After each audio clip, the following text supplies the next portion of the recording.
Hi friends, ఎలా ఉన్నారు మీరంతా? ఐ హోప్ మీ అందరూ బాగానే ఉండాలని కోరుకుంటున్నాను అండి. సో గైస్, మనం రెగ్యులర్గా గల్ఫ్ వార్తలు చెప్పుకుంటాం కదండి. సో గల్ఫ్ వార్తలు అయితే చాలా ఉన్నాయండి. ఈ కువైట్లో మర్డర్లో చాలా కేసులు ఉన్నాయి. తర్వాత సౌదీ విషయానికి వెళ్తే విజాలు పెంచేశారు. వామన్లో వాతావరణం సరిగా లేదు, ఖతర్లో ట్రాఫిక్ ఫైన్లు.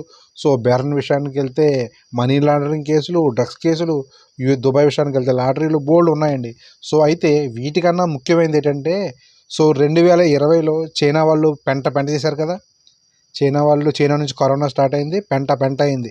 మొత్తం ప్రపంచం అంతా ఉలిక్కిపడింది. చాలామంది టికెట్లు ఎగిరిపోయాయి, చాలా చిలకలు ఎగిరిపోయాయి. సో మరొక్కసారి చైనాలో హెల్త్ ఎమర్జెన్సీ ప్రకటించారంటండి. సో ఈ హెల్త్ ఎమర్జెన్సీ ప్రకటించడం కాదు కానీ షేర్ మార్కెట్లు మాత్రం ఈరోజైతే మాకు చాలా బాగా దారుణంగా పడిపోయాయి. సో మళ్ళీ ఈ చైనా వాళ్ళు ఏం పెంట చేస్తారో తెలియదు కానీ ఇప్పటికైతే హెల్త్ ఎమర్జెన్సీ ప్రకటించారు. బీభత్సంగా కేసులు పెరుగుతున్నాయంటే, చాలామంది చనిపోతున్నారంట చైనాలో.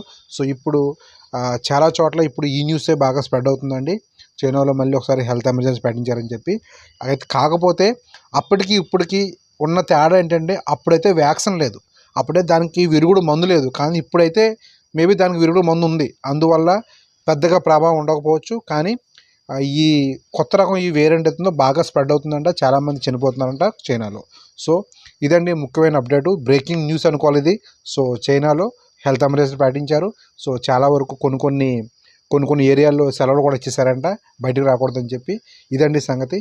మనం మిత్రులందరూ జాగ్రత్తగా ఉన్నాం. మళ్ళీ మాస్కులు, హ్యాండ్ గ్లౌజులు ఏమో చెప్పలేం. మరి మనం నెక్స్ట్ వీడియోలో మళ్ళీ కలుద్దాం. అంతవరకు బాయ్.